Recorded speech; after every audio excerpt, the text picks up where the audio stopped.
Why don't we bring on our COO, who we would not be here without, because he has pulled all these loose ends together. He is an amazing person, a great leader. He was one of our TEDx speakers in 2020 when we did the virtual version, since we couldn't get together in person.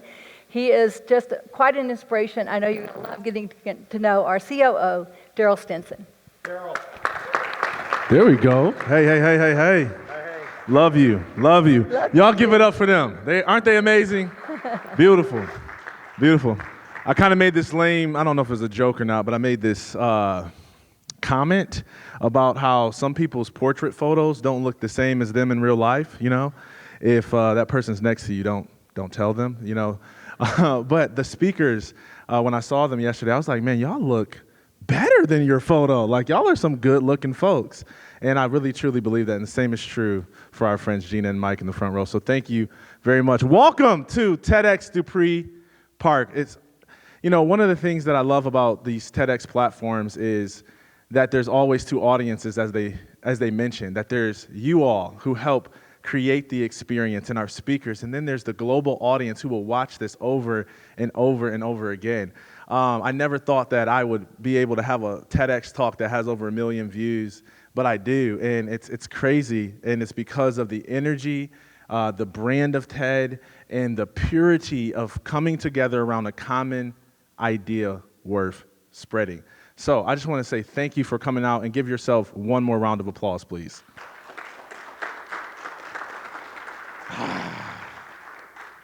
All right. At this moment, I have the honor and the privilege of making some remarks on behalf of our license holder and founder, Steve Monahan. He's not able to be here with us today because he has been kicking sickness's tail end and still find a way to persevere.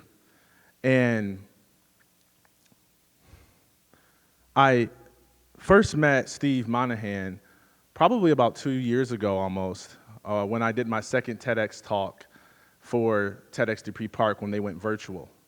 And we would meet over Zoom, and I would hear the TEDx Dupree Park team kind of walk us through logistics. And every time Steve Monahan would speak, there was something about the way that he talked, there was something about the wisdom in his voice that made you pause and pay attention. I don't know if you ever had someone in your life like that, that when they talk, it's like, whoa, that's beyond my age, that's beyond my perspective.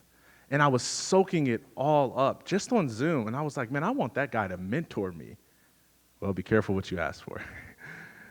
Over a short period of time, he became a mentor to me, and we started having these conversations. I was supposed to just come to his house for an hour to talk because of his health, but those 1 hour conversations would turn to 2 hours to 3 hours to 4 hours, and now his wife's upset because I'm taking Steve all morning and ruin their breakfast. But we were bonding over this common idea that communities flourish when the elders plant trees that they know they'll never sit under.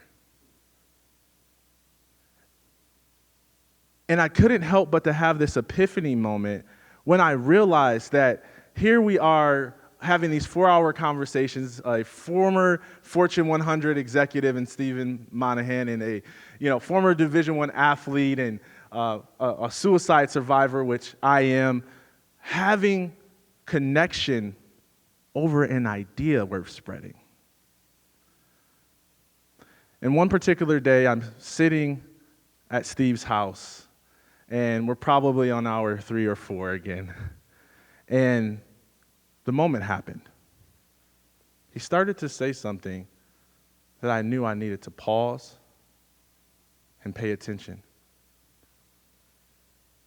You know, I don't know how much time he has left on this planet, but I know that in that moment where he started to speak, I was sitting in his house on this brown mahogany chair looking out the window with him about 3 feet away from me.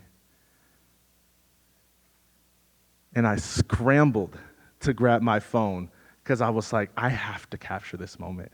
I don't know if this is allowed, but I know he's saying something that's worth repeating. So I grabbed out my phone put it on the arm of the chair, and I hit record. And Steve started to say what he would say if he was here. Take a listen.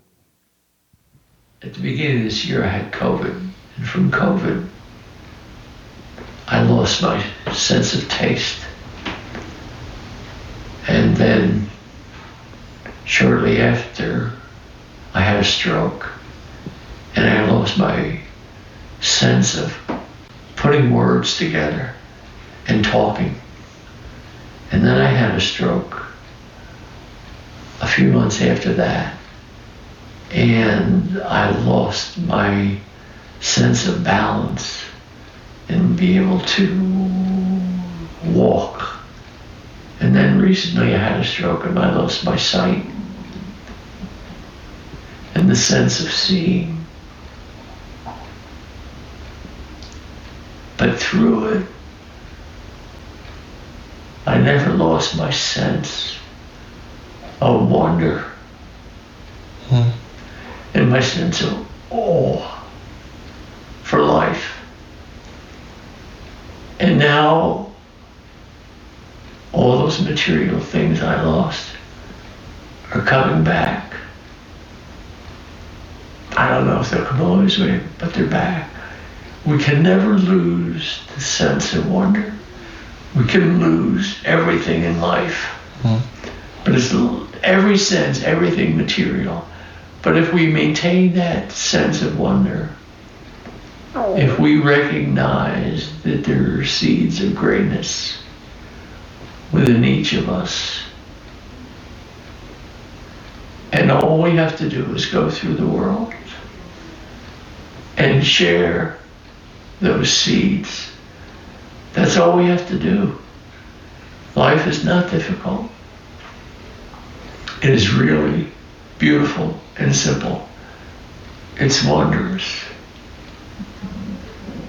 Today we'll be seeding seeds for you to share. We have wonderful speakers that have come here and share what they've learned and push their seeds forward.